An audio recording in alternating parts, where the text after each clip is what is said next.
Okay, so tuna, right? Not the fish, tuna, right? As you're tuning an instrument or something of the like. Okay, so this is the brand new film from Daniel Roher, who co-wrote it with Robert Ramsey. It is produced by Michael Himmler, Teddy Swartzman, Joanne Seller, and Lila Jacob. It is co-produced by Andre Coutu. Sorry, people. Andre Coutu. Okay. It is executive produced by Courtney Cuniff, John Friedberg, Andrew Gulov, Christina Pivian, Robert Ramsey, Noah Siegel, Mary Ann Waterhouse.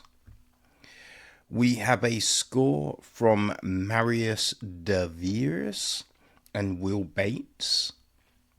Lowell A. Meyer was on cinematography. Greg O'Brien edits the piece. Casting was handled by John Buchan, Dylan Jury, Jason Knight, and Deborah Zane. Peter Kosko is production design. Art direction is Andrea Christoph. Set decoration is Andrew Hill. Costume design is Sarah Millman. We have on hair and makeup Gladys Cassiano, Candice Ornstein, and Kerry Vaughan. Now, taking care of our stunts, we have Phil Blevins, Cam Fergus, and Jason Gosby. All right, so our cast. Niki White is played by Leo Woodall. His uncle, right? It must be the uncle because he's his dad's brother, right? Harry, right? Harry Horowitz is played by Dustin Hoffman. Harry's wife, Marla, is played by Tova Feldush. We then have got Ruthie, right? The love interest, played by Havana Rose Liu. There is also Marius Massina, right? Played by Jean Reno. We've got Yuri, played by Lior Raz. There is Benny, played by Nissan Sakira. Yoni, played by Gil Cohen. Who else do we have?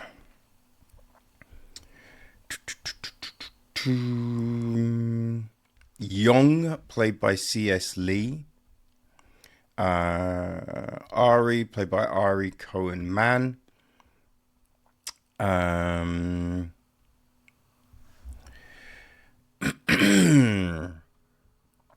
else do we have?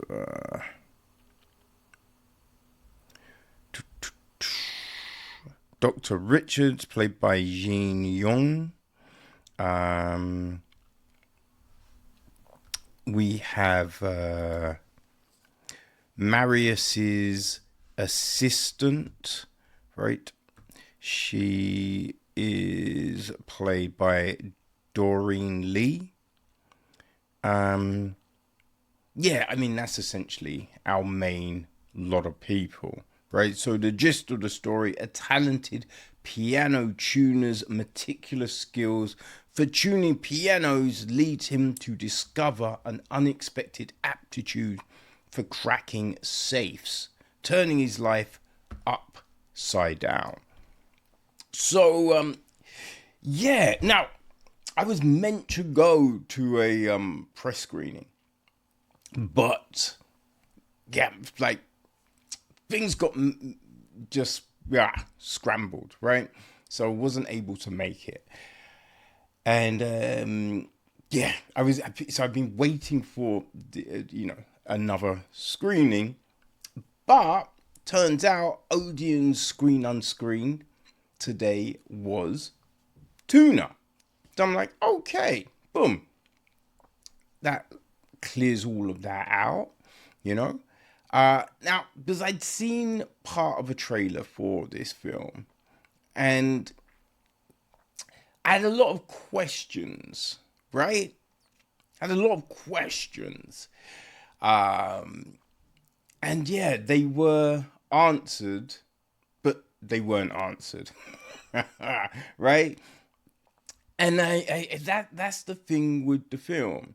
Now, it is a slow burn type of affair, right? Because they build this whole relationship between Niki and Harry at the beginning. You know, they work together, and we see that Harry's getting forgetful, so Niki's having to do more of the work, right? All of this. But then also we have the thing of, not a lot of people have pianos. You know what I mean? So it's just like, there's less work for them. And as Marla says, Harry hasn't put his prices up in forever, right?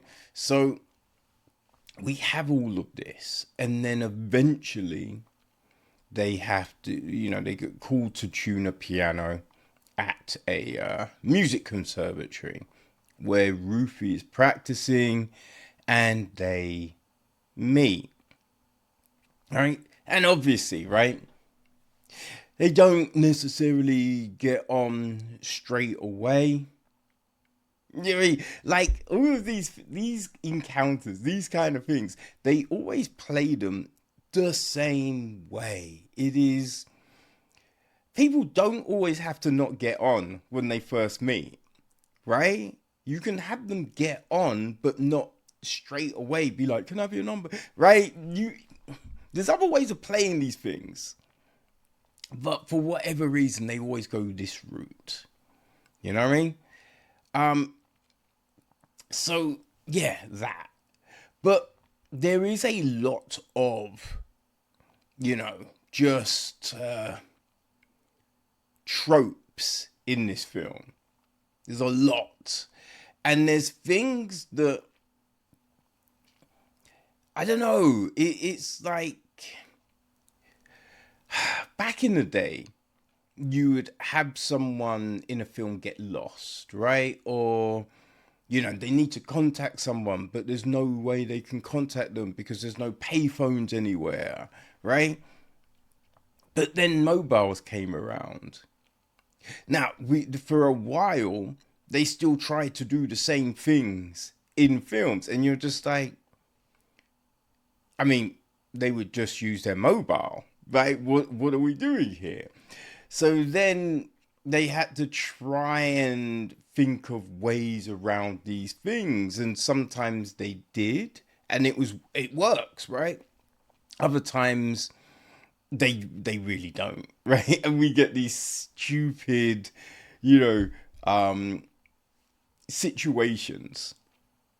And another one that we get is if people have never watched a gangster film, right? Or they've never watched a horror, so it's just like, oh, I'm gonna run upstairs, and you're just like, oh, what are we doing, right? But it's like they've never watched a gangster film, right? They've never come across crime or gangsters or bad people, so they never think, what's the worst that could happen in this situation, right? No one ever seems to think about these things. So we have so many instances in the film where you're just like, I mean, that doesn't really make any sense. I mean, this whole thing of Niki walking in on people breaking into a safe and the excuse that they give, it's baffling, right? Because he just goes along, and you're just like, wait, what? Like, that is so bizarre. Like, what are we doing here? You know, it's an odd situation, and you are left scratching your head because it's making out that Niki is a bit dumb, and I don't think that's not kind of, it's not played up in the film that, you know, that he's, you know, I don't know, got a disability or anything like that. If he is slow, none of that is actually played up at the beginning, right? When we're kind of introduced to Niki. So you're just thinking, okay, so, right? But it's never really, you know, fleshed out, right? Never really fleshed out. Like, I think how he hurt his ears, it's not really clarified for us. And then I think what he can and can't hear, because we're kind of given, oh man, we're kind of given the thing that loud noises mess with him. But you're going to hear loud noises just on a day-to-day. Right? So it's just, how does he navigate? Now, we have him wearing headphones, but there's problems with headphones, right? Of not hearing cars coming and other things like that. So there's a lot of things that I think are just left, you know, just wide open. And you're just kind of having to go, I guess he gets around, right? So we have all of these kind of things going on, which are like, okay. But just the relationship between Niki and Ruthie is, he tunes pianos, she plays pianos, he once played pianos. Obviously, that's enough, right? That's enough for them to be like dating, right? There's nothing else. We don't really get anything else. And it doesn't seem that they really talk about anything, because there's this whole thing that comes up in this ridiculously orchestrated argument. Because, as you know, with all films, there gets a point in the film where the couple have a terrible argument, right? Again, it's a trope. And certain things come up in this argument, and you're just like, I mean, how did that never come up? Right? Like, I kind of feel that must have come up. Especially when you think about what's going on, right? To be like, that's never been a point of conversation is bonkers. Right? It's kind of bonkers. But the other thing that is bonkers is the fact that there's fingerprints everywhere. Like, everywhere. Right? No one's wearing gloves. No one's wearing gloves. You know what I mean? It's just fingerprints. And then also, if you stole something, are you really going to give it to someone? Right? It's just baffling, right? There's just too many baffling things in here. And just, like, I don't think at any point of the film, really, you know, at the beginning, in the middle, at the end, like, there's no establishment of what Niki can and can't hear. You know?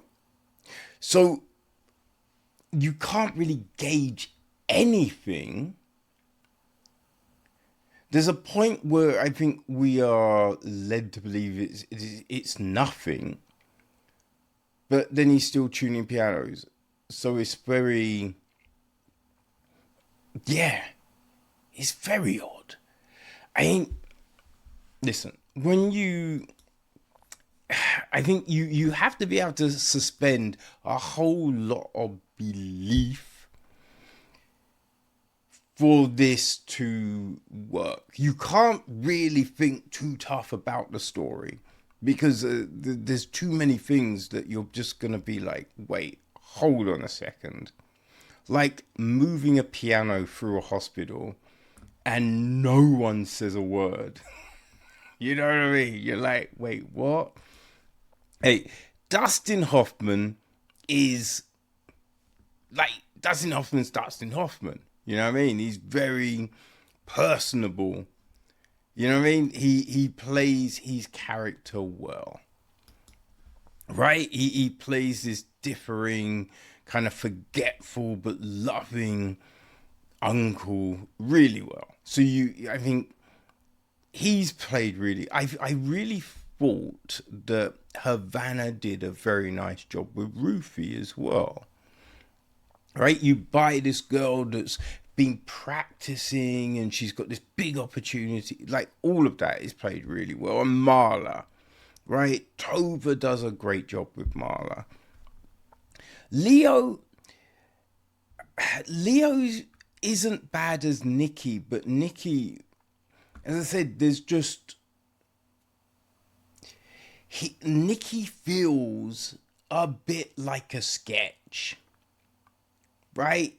We have a sketch, but then some of the other characters are 3D. You know, that's what it kind of feels like, which is just kind of uneven, right? There are these uneven parts to this film. So it's a little odd to navigate, you know? And especially, I think, watching Niki play the piano, he looks very wooden, right? Obviously, he's like moving, but it feels very stiff. It doesn't feel like someone being wrapped up by the music, right? Absorbed into the moment. You're not necessarily getting that vibe.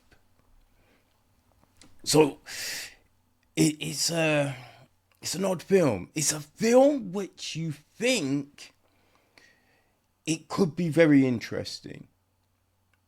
You know, there was a film a few years ago about a policeman who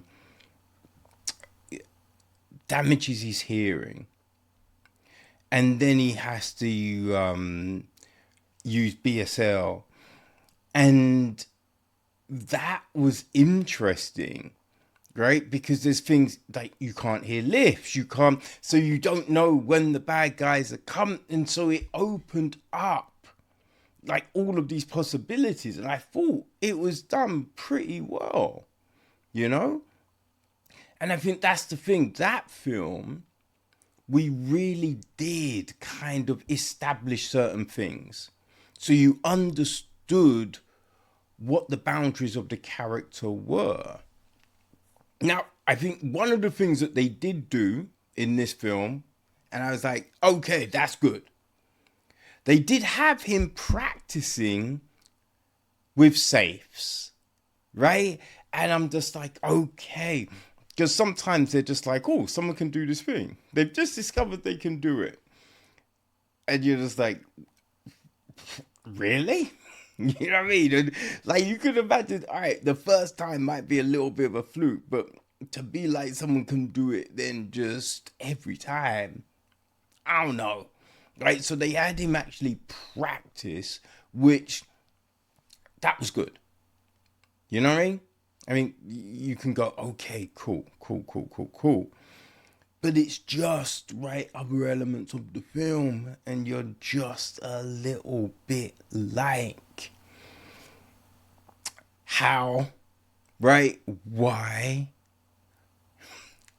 really, right? No one thought about how this might play out, right? Even the whole memory thing, you know what I mean? And just being able to, the whole logging on and seeing, and you're like, oh, but that goes nowhere. So it's just a bit like, I mean, what's the point, right? What was the point in that?